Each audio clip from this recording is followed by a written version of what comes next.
Hello everyone. जितने भी हमारे एस्पायरिंग स्टूडेंट्स हैं जो सेबी ग्रेड ए बनना चाहते हैं, SEBI grade A assistant manager का नोटिफिकेशन अभी हाल फिलहाल में आउट हुआ था, जिसकी फॉर्म फिलिंग अभी आपकी चल रही है। हमें बहुत अच्छा टाइम मिला है इस बार एग्जाम को प्रिपेयर करने के लिए। जनरली रेगुलेटरी बॉडी एग्जाम में इतना समय नहीं मिला करता है, तो इस बार यहाँ पे एक अच्छा चीज देखने को मिली कि हमारा पेपर जो है वो 10 जनवरी को है। ये वीडियो उन सभी एस्पिरेंट के लिए बहुत बहुत क्रिस्प और बहुत इंफॉर्मेटिव, बहुत ही जरूरी होने वाला है, बहुत ही बेनिफिशियल होने वाला है, जो एक प्लान्ड स्ट्रैटेजी को ढूंढ रहे थे।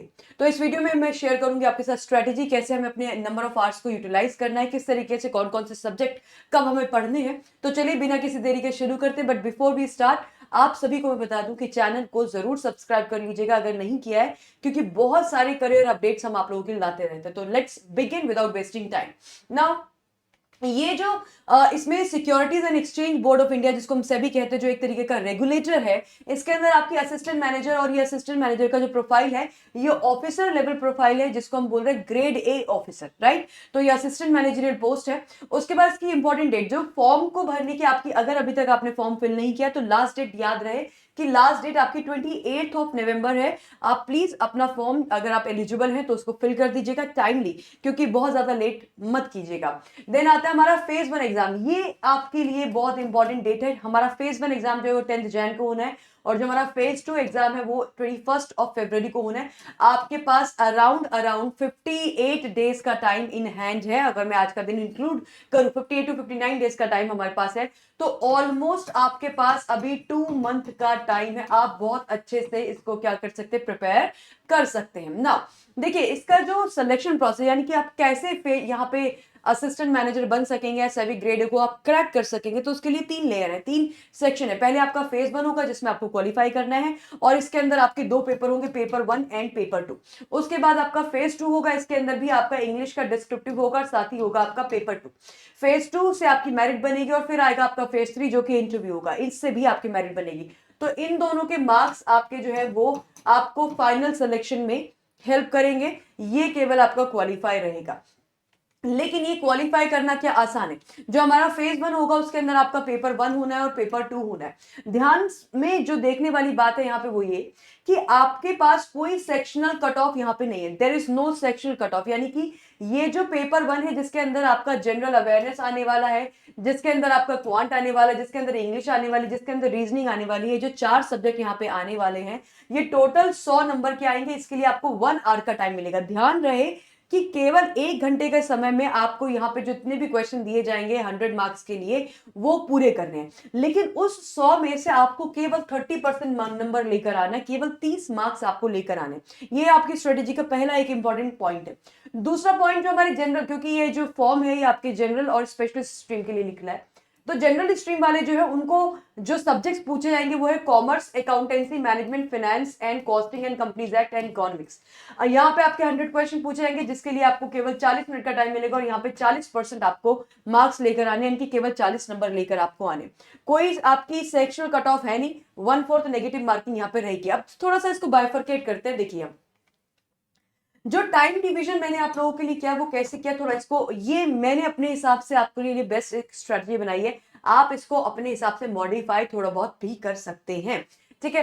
अब टाइम डिवीजन कैसे किया गया, देखो हमारे पास अभी नवंबर 11 है, आज 11 तारीख है नवंबर की। तो नवंबर के आज का दिन मिला के, यानी कि हमारे पास नवंबर के हैं कितने, 20 डेज नवंबर के हमारे पास। दिसंबर आएगा, उसके 31 डेज है, हालांकि मैंने एक दिन हटा दिया है दिसंबर के, जबकि 31 डेज है, बट मैंने एक डे आपको बाय फ्री कर दिया है, उस दिन आप रिवाइज कर लीजिए, मॉक लगा लीजिए।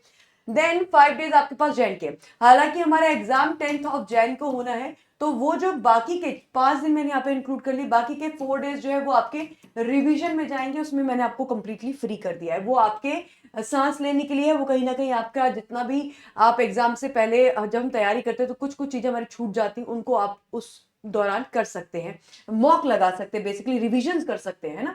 तो वो एग्जैक्ट नेक टू नेक नहीं रखा है, आपको थोड़ा सा ब्रीथ करने के लिए स्पेस भी दिया गया।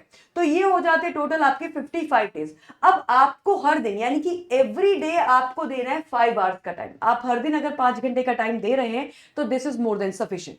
अब इसको करना कैसे, मेरे पास टोटल हो जाते हैं 55 डेज। 55 डेज को आप 5 आवर्स डेली अगर देखते हैं तो आपके पास 275 आवर्स का टाइम निकल कर आता है इन 55 डेज में, यानी कि 275 आपके पास टोटल आवर्स हैं पढ़ने के लिए। अब इसके बाद क्या करना है, हम पहले शुरुआत करेंगे अपने पेपर 2 से। पेपर 2 से इसलिए क्योंकि ये जो पेपर 2 है ये आपका रिपीट होगा। जो आपका पेपर 2 है यानी कि ये जो पेपर 2 जनरल स्ट्रीम का है, ये सेम सब्जेक्ट्स आपके रिपीट होंगे आपके फेज 2 के पेपर में भी। जैसे कि आप देख पा रहे हैं कि जो हमारा पेपर 1 वो तो इंग्लिश का होगा डिस्क्रिप्टिव, लेकिन जो हमारा पेपर 2 होगा फेज 2 का, उसके अंदर सेम आपके सब्जेक्ट रिपीट होंगे। तो आपको इसलिए पेपर 2 पे ज्यादा ध्यान देना है। तो हम शुरुआत पेपर 2 से कर रहे हैं, है ना। अब जो टोटल 275 आवर्स थे, उस 275 आवर्स में से हमने एक बड़ा नंबर जो है 175 आवर्स का दिया है हमारे पेपर 2 के सब्जेक्ट्स को। पेपर 2 के सब्जेक्ट्स जो है वो आपके टोटल 6 यहाँ पे कॉमर्स एंड अकाउंटेंसी है, मैनेजमेंट है, फाइनेंस है, कॉस्टिंग है, कंपनीज एक्ट है और इकोनॉमिक्स। अब हमें बहुत स्ट्रैटेजिकली स्मार्टली प्ले करना है, क्योंकि जो मेरा पेपर 1 है उसमें मुझे इन सब्जेक्ट्स में से ये 100 मार्क्स के सब्जेक्ट्स आएंगे, लेकिन मुझे फेज 1 को क्वालिफाई करने के लिए इसमें केवल 40 नंबर लेकर आने, है ना। जो आपका फेज 1 का पेपर होगा, है ना, जो हमारा फेज 1 का पेपर होने वाला है, ओके हाँ, जो हमारा फेज 1 का पेपर होने वाला है, यहां से 100 मार्क्स का आपसे पूछा जाएगा। उस 100 मार्क्स में से आपको केवल 40 नंबर लेकर आने इसको क्वालिफाई करने के लिए, लेकिन इसको 40 मत रखिए, इसको 40 से 50 रख लीजिए, क्योंकि आपको ओवरऑल भी कट ऑफ क्लियर करनी है। उसमें आपको कितने टोटल मिला के यानी कि 200 में से 80 नंबर लेकर आने, ठीक है।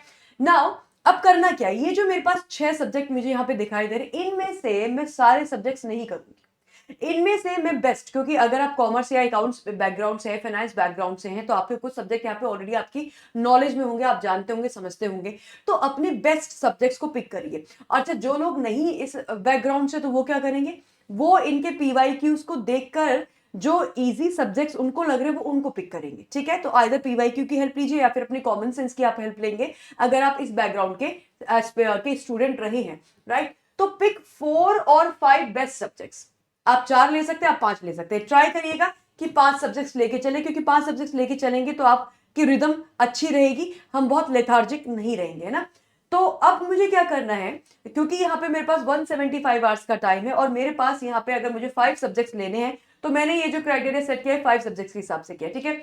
आपको हर सब्जेक्ट पे देने हैं 35 आवर्स। अब वो 35 आवर्स में भी आपका बहुत क्लियर डिवीजन होगा कि 25 आवर्स की आपकी लर्निंग होगी, यानी कि 25 आवर्स आप उस सब्जेक्ट को लर्न कर रहे हैं, समझ रहे हैं, पढ़ रहे हैं, स्टडी कर रहे हैं, है ना। और बाकी 10 आवर्स यानी कि उस 35 में से 10 आवर्स आपका जो होगा वो रिवीजन टाइम होगा। ये बड़ा जरूरी है, रिवीजन जो रहेगा ये बहुत क्रूशियल रोल जो है वो प्ले करेगा। तो मेरे पास 175 आवर्स टोटल है।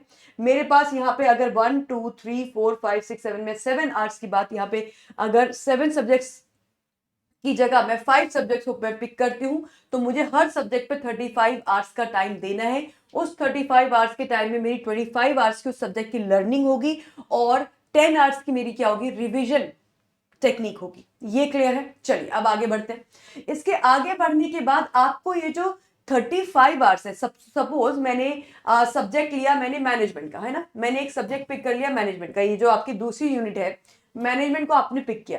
इस मैनेजमेंट को आपको देने हैं टोटल कितने, 35 आवर्स। अब मैंने क्या किया, मैंने चेक कर लिया कि मैनेजमेंट जो मेरा सब्जेक्ट इसके अंदर कितनी टोटल यूनिट्स है। अगर इसके अंदर टोटल 5 यूनिट्स है, यानी कि मुझे हर यूनिट पे कितना टाइम देना है, 7 आवर्स का टाइम देना है। और इस 7 आवर्स के टाइम को भी क्या करोगे, आप डिवाइड करोगे कि 5 आवर्स आपकी लर्निंग में जाएंगे और 2 आवर्स आपके रिविजन में जाएंगे। तो 5 आवर्स की आप लर्निंग कीजिए प्लस 2 आवर्स का आप क्या कीजिए, रिविजन कीजिए। ये बड़ा जरूरी है, revision has to be very much over there, क्योंकि बिना रिवीजन के बात नहीं बन पाएगी। तो मुझे क्या करना है, divide the 35 hours by the number of unit, जो भी उस आपके सब्जेक्ट के अंदर यूनिट्स हैं उससे डिवाइड कर दो, आपके पास एक टोटल टाइम निकल आएगा पर यूनिट को आपको कितना देना है। उसके बाद start with important but easy topic, और फिर उसके बाद आप, क्योंकि आप ये सारी चीजें करने से पहले एक पहली चीज जो आपको करनी है वो करना है, आपको पीवाईक्यूज जरूर देखना है। अब आप क्या करोगे, आप जो है PYQ जब आप देख रहे होंगे तो आपको पता चला होगा कि कौन सा एरियाज इंपॉर्टेंट है ना। उन एरियाज को आपने मार्क कर लिया है और मार्क करने के बाद आपको इंपॉर्टेंट टॉपिक से शुरू करना है, लेकिन इंपॉर्टेंट से ज्यादा जरूरी है कि आप यहाँ पे ऐसे यूनिट से शुरू करो जो थोड़ी आसान आपको लगती है, क्योंकि अगर आसान यूनिट से हम शुरुआत करेंगे तो हमारा एक टेस्ट डेवलप होगा, हमें उसमें थोड़ा इंटरेस्ट आएगा, और इंटरेस्ट आएगा तो आप अपनी रिदम बहुत अच्छी बना सकते हो। तो पहले इजी पे आइए और फिर आप इंपॉर्टेंट यूनिट पे स्विच कर जाइए, राइट नाउ पिक। अब आप इसको कैसे कर सकते हो, क्योंकि मुझे जो है इस टाइम पे, इस ड्यूरेशन में मुझे मैं किस तरीके से पिक करूं, क्या मैं एक दिन में एक ही सब्जेक्ट पढ़ूं, या मैं 2 सब्जेक्ट पढ़ूं, या मैं 3 सब्जेक्ट पढ़ूं।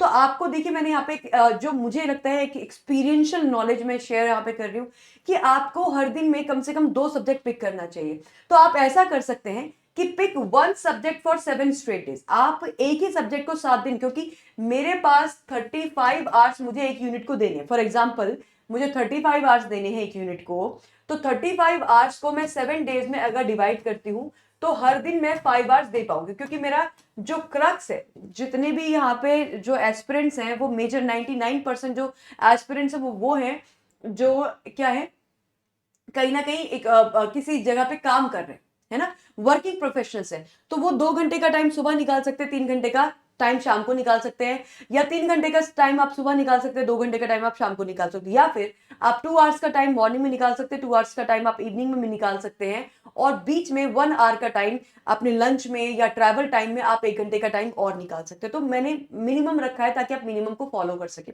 तो 5 आवर्स का टाइम अगर आप हर दिन निकालेंगे, और अगर मुझे एक यूनिट को 35 आवर्स का टाइम में कंप्लीट करना है, तो वो 5 आवर्स के हिसाब से 7 डेज में कवर होगा। अब आप दिन यानी कि हर दिन कितने सब्जेक्ट पिक करें, तो ज्यादा एफिशिएंसी आती है जब आप 2 सब्जेक्ट को लेके चलते हैं। फिलहाल मैंने 3 पॉइंट्स आपके सामने रखे, जो आपको बेस्ट सूट कर रहा है आप वो फॉलो कर सकते हैं। So either you can pick 1 subject for 7 straight days, कि आपने एक ही सब्जेक्ट को रखा, 5 घंटे लगातार आप एक सब्जेक्ट पढ़ रहे हैं, जिसमें से 4 घंटे आप पढ़ रहे हैं और 1 घंटा आप रिवाइज कर रहे हैं। ये भी ध्यान रखिएगा कि अगर 5 आवर्स आप एक सब्जेक्ट को एक दिन में दे रहे हैं तो 4 घंटा आप उसको पढ़ रहे हैं और 1 घंटा आप उसको रिवाइज कर रहे हैं, ठीक है। तो 7 दिन तक लगातार आपने अपने एक ही सब्जेक्ट रखा, ऐसा कर सकते हैं। दूसरा, आप 2 सब्जेक्ट को पिक कर सकते हैं और ऑल्टरनेटिवली फॉर 14 डेज, यानी कि आपने 2 सब्जेक्ट पिक कर लिए, आज आपने एक सब्जेक्ट पढ़ा पूरे 5 घंटे, और अगले दिन आपने दूसरा सब्जेक्ट पढ़ा पूरे 5 आवर्स, फिर आपने पहले सब्जेक्ट पे आ गए, फिर आप दूसरे सब्जेक्ट पे आ गए। तो आपने 14 डेज तक ऑल्टरनेट डेज पे आपने एक एक सब्जेक्ट को, यानी कि 2 सब्जेक्ट से आपने शुरुआत करी, एक दिन आपने एक सब्जेक्ट पढ़ा, दूसरे दिन आपने दूसरा सब्जेक्ट, यानी कि एक दिन आपने कॉस्टिंग पढ़ लिया तो दूसरे दिन आपने मैनेजमेंट पढ़ लिया, फिर आपने कॉस्टिंग पे आ गए, फिर मैनेजमेंट पे आ गए, फिर कॉस्टिंग पे आ गए, फिर मैनेजमेंट पे आ गए। इस तरीके से आप चल सकते हैं, हालांकि ये ज्यादा एफिशिएंट तरीका हो सकता है, राइट। और तीसरा तरीका ये है कि आपने 2 सब्जेक्ट एक दिन के लिए रख लिया, यानी कि आप डेली जो है 5 आवर्स के टाइम में से 2.5 घंटे का टाइम, जिसमें से कि 2 घंटा आपने पढ़ लिया और आधा घंटा आपने रिवीजन के लिए रख लिया, तो 2.5 घंटे का टाइम आपने एक सब्जेक्ट को दे दिया और 2.5 घंटे का टाइम आपने उसी दिन दूसरे सब्जेक्ट को दे दिया। तो आप 2 सब्जेक्ट लेके चले पूरे के पूरे 14 डेज के लिए, जिसमें आपने 2.5 आवर्स का टाइम ईच सब्जेक्ट को दिया। अब इनमें से जो भी स्ट्रेटेजी आपके लिए बेस्ट सूटेबल है, आप उस स्ट्रेटेजी के साथ आगे बढ़ सकते हैं। चलिए आगे बढ़ते हैं। तो ये तो था आपके पेपर 2 के बारे में, जिसमें आपको 175 आवर्स का टोटल टाइम अलॉट करना है, जबकि यहाँ पे आपके पास थोड़ा सा फ्री टाइम भी बच जाएगा।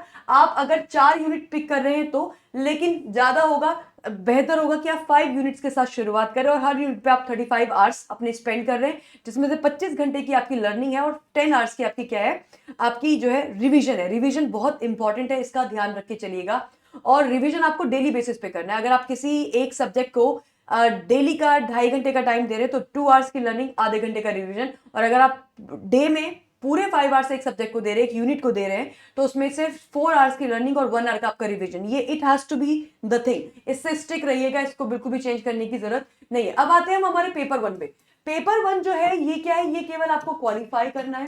अच्छा, क्वालिफाई तो आपको पेपर 2 भी करना था, लेकिन वो पेपर 2 में इसलिए मैं ज्यादा मेहनत करनी है क्योंकि पेपर 2 हमारे फेज 2 में रिपीट होगा, तो वहां पे ज्यादा मेहनत करोगे तो ऑब्वियसली आपको ज्यादा बेनिफिट होगा। अब ये जो आपका है जिसकी हम बात करें, हमारा जो पेपर 1 है फेज 1 का, यहाँ पे भी आपके 100 जो है 100 मार्क्स का ये आएगा, और 100 मार्क्स में से आपको केवल 30 मार्क्स लेकर आने, है ना। आपका टारगेट जो है वो 30 से 40 हो सकता है, क्योंकि 40 आ जाएंगे तो आपकी जो ओवरऑल 200 में से 80 नंबर की कट ऑफ निकालनी, वहां पे आपको हेल्प हो जाएगी। लेकिन अगर 30 लाओगे तो ये आप इसमें क्वालिफाई माने जाओगे।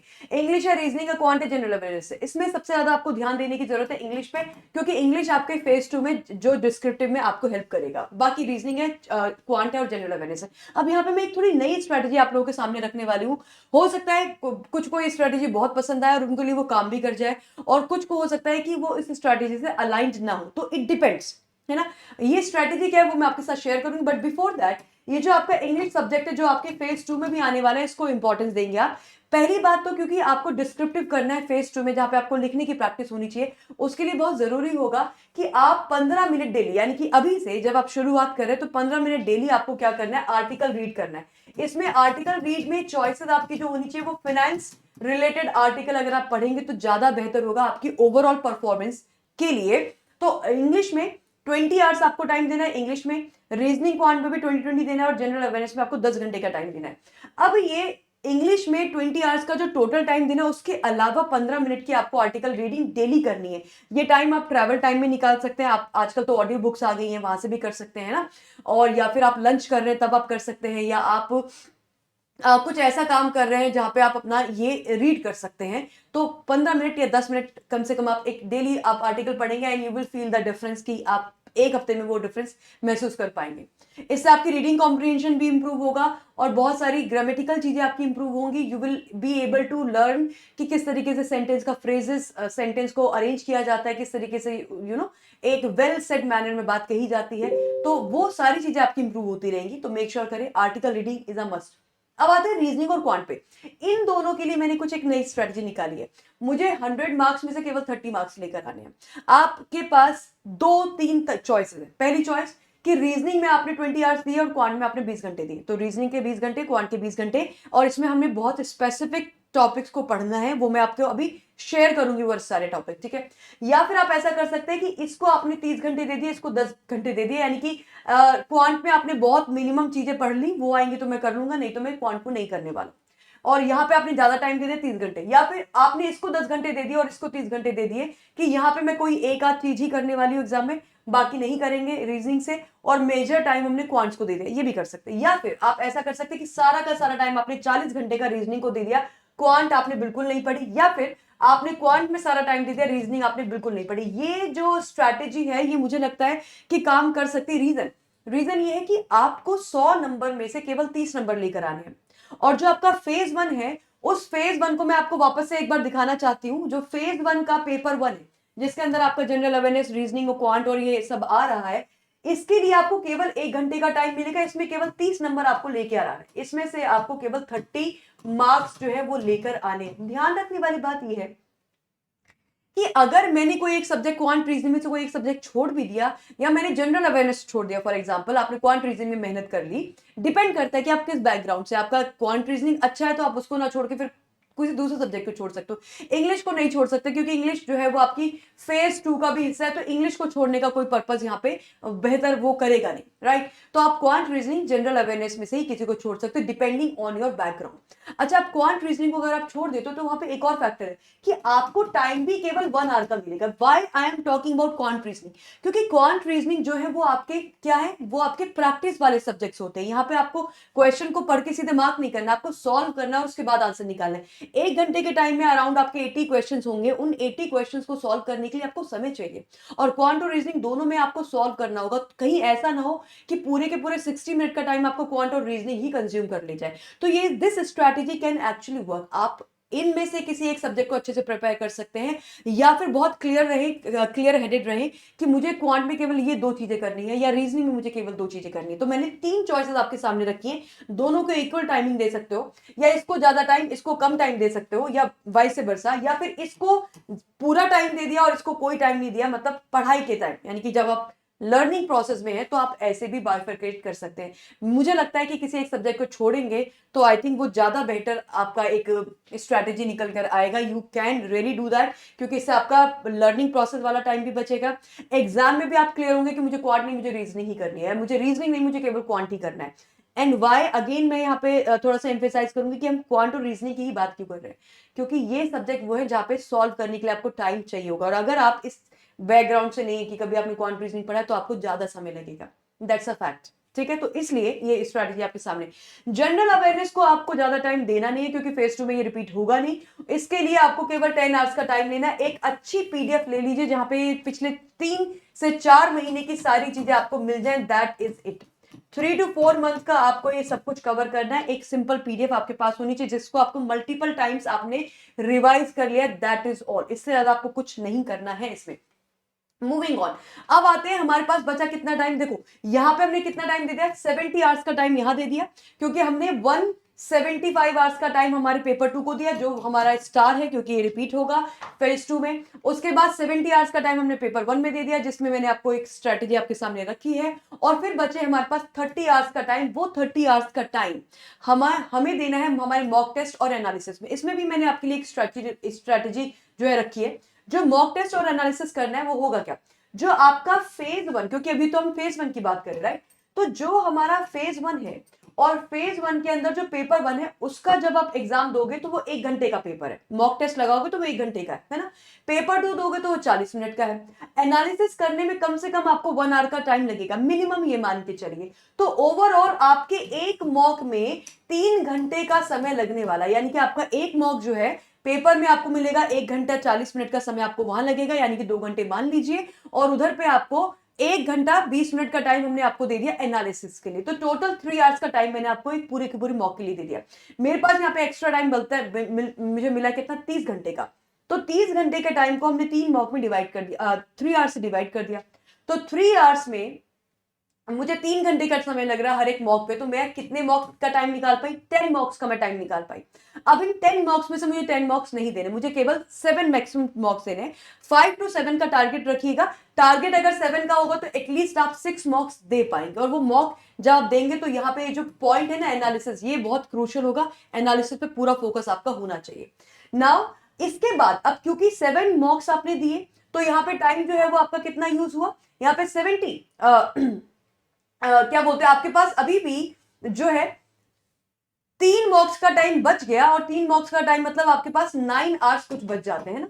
9 आवर्स आपके पास बच जाते हैं। तो वो 9 आवर्स के टाइम में आप टॉपिक टेस्ट लगा सकते हैं, क्वांट या रीजनिंग या इंग्लिश या जनरल अवेयरनेस के लिए, या फिर आप सेक्शन टेस्ट पे अपना ये टाइम जो है वो स्पेंड कर सकते हैं। तो आपके पास हमेशा, मैंने जो ये टाइम टेबल आपके लिए बनाया, इसमें हमेशा आपको लेवरेज दिया है कि आप अपनी चीजों को पूरा एकम्प्लिश कर सके। चलिए आगे बढ़ते हैं। अब इसके सिलेबस के बारे में अगर मैं बात करूं तो सिलेबस में देखो यहाँ पे सिलेबस काफी लंबा है। अगर आप चाहते कि मैं सिलेबस के बारे में आपसे बात करूं तो मुझे बताइएगा, मैं आपके लिए एक अगला जो है वीडियो लेकर आऊंगी इससे रिलेटेड। फिलहाल जो आज का जो पूरा का पूरा मुद्दा था वो ये था कि आप अपने टाइम को कैसे डिवाइड करें, कैसे स्ट्रेटेजाइज करें अपनी चीजों को। And trust me, if you follow this technique, अगर आप ये स्ट्रेटेजी फॉलो करते हैं, आई एम वेरी श्योर कि आप बहुत प्यार से फेज 1 निकाल पाएंगे। फेज 1 10 तारीख को है, 10 जनवरी 2026 को। और उसके बाद फेज 2 के लिए आपके पास प्रॉपर समय है, 21 फरवरी को आपका फेज 2 है। तो फेज 1 के ही सब्जेक्ट आपके फेज 2 में रिपीट होने वाले फॉर द जनरलिस्ट पोस्ट। तो मेक श्योर करें, और बाकी स्पेशलिस्ट पोस्ट के लिए भी, तो मेक श्योर करें कि आप अपनी स्ट्रैटेजी से अलाइन रहें। जो हम पेपर 2 के सब्जेक्ट्स पढ़ने वाले हैं, जैसे कॉस्टिंग एंड अकाउंटेंसी है या मैनेजमेंट है, वो सारे सब्जेक्ट्स को आप डीप में पढ़िए, है ना। तो एट लास्ट आपको क्या करना है वो मैं आपको बताना चाहती हूँ। अगर आप चाहते हो सिलेबस, तो सिलेबस के लिए मैं आप लोगों को लिए एक अलग से मैं सेशन ले आऊंगी। प्लीज मुझे कमेंट में बता दीजिएगा सिलेबस, ऐसे करके कमेंट कर देना, मैं एक अलग वीडियो आप लोगों के लिए ले आऊंगी। Now if you pay attention to this thing, जो आपके पीवाईक्यूज है ना, पीवाईक्यूज में आपको सबसे पहला जी ये इसका ध्यान रखिएगा। एक समरी में अगर आपके सामने रखो में क्या करना है, तो पीवाईक्यू में से आपको आइडेंटिफाई करना क्वेश्चन एरिया, यानी कि कौन सा टॉपिक आप पूरा पढ़ते हैं लेकिन टॉपिक में से क्या पूछा जा रहा है वो आपके पीवाईक्यूज आपको एनालिसिस करके बताएंगे। 5 पीवाईक्यूज आपको देखने हैं, इससे ज्यादा देखने की जरूरत नहीं है, या मिनिमम आप 3 तो देखिए, कम से कम 3 को तो आप एनालाइज कीजिए ना। तो identify the question area, level of question asked, और उसमें क्वेश्चन किस लेवल का पूछा जा रहा है ये आपको पता चलेगा। Focus on the keywords. कई बार क्या होता है ना, आप जब क्वेश्चन पढ़ेंगे पीवाईक्यूज में तो आपको कुछ कीवर्ड्स दिखाई देंगे, उन कीवर्ड्स पे फोकस करिए, उन कीवर्ड्स को पढ़ते वक्त हाईलाइट करिए, और उन कीवर्ड्स के आसपास जितना भी डेटा है उससे रिलेटेड चीजों को अच्छे से पढ़िए। Read between the lines. आप कई बार हम पढ़ते हैं लेकिन उसी से हमारे पास जब क्वेश्चन आ जाता है हम आंसर नहीं कर पाते, क्योंकि हमने केवल पढ़ा, हमने उसको समझा नहीं या उस पर उतना फोकस करा नहीं। So you have to be very much focused and focused on the keywords. Follow the MCQs after each topic. आप हर टॉपिक के बाद उसके एमसीक्यूज लगाइए, क्योंकि कोई भी जब थ्योरी की बात करते हैं ना, तो थ्योरी हम केवल पढ़ते चले जाते हैं। बहुत सारे सब्जेक्ट आपके पेपर टू के थ्योरी वाले, थ्योरी में इट इज वेरी इंपॉर्टेंट कि आप क्या करें, आप रिवीजन कैसे करेंगे। एक तो रिवीजन कर लिया आपने, लेकिन आपके रिवीजन के बाद भी आपके ब्रेन में वो कितना रुका हुआ है, कितना आपने समझा है, कितना आप आंसर कर पा रहे, वो आप टॉपिक टेस्ट के हेल्प से, यानी कि एमसीक्यूज फॉर्मेट में जब भी आप एक चैप्टर पढ़े, एक यूनिट पढ़े, उसके एमसीक्यूज जरूर लगाएं। It is a must to do thing, ठीक है। Then multiple revision of the fact, जितने भी फैक्ट्स हैं उनके मल्टीपल रिवीजन करते रहो, उनको हाईलाइट करते रहो, उनके रिवीजन बार बार करते रहे। हर revision is very important in this examination, ठीक है। देन रिवाइज, आप डेली बेसिस पे रिवाइज कीजिए, आप वीकली बेसिस पे रिवाइज कीजिए, और आप मंथली बेसिस पे भी रिवाइज कीजिए। रिवीजन को इतनी इंपॉर्टेंस दी जा रही because it is actually important. Then apply the mocks, 7 mocks जैसे कि मैंने आपको पहले बताया। और टुवर्ड्स लास्ट, ये टुवर्ड्स लास्ट का मतलब है कि जब आपका कम से कम 50 to 70% जब आप अपना सिलेबस कर चुके हैं, तभी आप मॉक लगाइए, क्योंकि मॉक का मतलब है that you analyse your performance so far, है ना। Then last we have QRE, जो हमारा क्वांट रीजनिंग इंग्लिश वाला सेक्शन है, उसके लिए टेस्ट सीरीज आपके लिए रियली वेरी इंपॉर्टेंट। आप उसमें सेक्शनल टेस्ट को जरूर यूज कीजिए। तो ये सारी बातों को ध्यान रखते हुए आपको आगे बढ़ना है, राइट। अगर आप मेरे से चाहते हो कि मैम हमें मोस्ट इंपॉर्टेंट टॉपिक्स बता दीजिए क्यूआरई के, तो वो आप लोग मुझे जरूर कमेंट में बताइएगा, तो मैं उसके लिए एक 5-7 मिनट का आपके लिए वीडियो ले आऊंगी, उसको जरूर देख लेना, ठीक है। तो ये सारी चीजें थी गाइस, और आज शाम 4 बजे से आप लोगों के लिए एक सेल शुरू हो रही है। आज है 11th नवंबर, तो आज 4 PM ऑनवर्ड आप लोगों के लिए हम एक सेल लेकर आ रहे हैं, और उस सेल के अंदर आपको मिल रहा है टोटल 81% का डिस्काउंट, 3 टाइम्स की वैलिडिटी आपको मिल रही है। साथ ही साथ आपके सिलेक्शन होने पे आपको ये पैसा पूरा को पूरा रिफंड कर दिया जाएगा, यानी कि जो इन्वेस्टमेंट आपने की है वो वापस आपको रिफंड कर दी जाएगी, और 12 महीने का आपको एक्स्ट्रा अश्योरेंस पैक मिलेगा। तो इस बैंक महापैक प्लस में आप एनरोल कर सकते हैं। Use the discount code Y651। Else आप अपने सभी के बैचेस में भी एनरोल कर सकते हैं, अगर आप जर्नलिस्ट पोस्ट के लिए तैयारी करना चाहते हैं, या आईटी के लिए, या लीगल के लिए। This is the discount code, ये रेफरल कोड है। कैसे करना है आपको एनरोल, उसके लिए मैं आपको बता देती हूं। आपको जाना है, आपको जाना है अड्डा की एप्लीकेशन पर, और अड्डा की एप्लीकेशन पे आप जाएंगे तो जिसका लिंक, सब चीजों का लिंक आपके यहाँ पे वीडियो के नीचे लगा हुआ है। अड्डा की एप्लीकेशन पे जाइएगा, यहाँ पे ऑल कोर्सेज में जाइएगा, और यहाँ पे रेगुलेटरी बॉडीज में जाइएगा। रेगुलेटरी बॉडी में देखो आपको सेबी का बैच यहाँ पे ऊपर मिल जाएगा, आप इसमें जाके एनरोल कर सकते हैं, या फिर आप बैंक महापैक में भी आपको सेबी का बैच इंक्लूडेड है, right. Now if we go on the SEBI batch, हमने क्लिक किया, यहाँ पे हमने किसी भी बैच को लिया, तो बैच को लेने के बाद यहाँ पे आप जाके कर दीजिएगा बाय नाउ। बाय नाउ करने के बाद यहाँ पे लगाइएगा आप डिस्काउंट कोड। ये बैच आपका वैलिड होगा पूरे के पूरे 9 मंथ्स के लिए।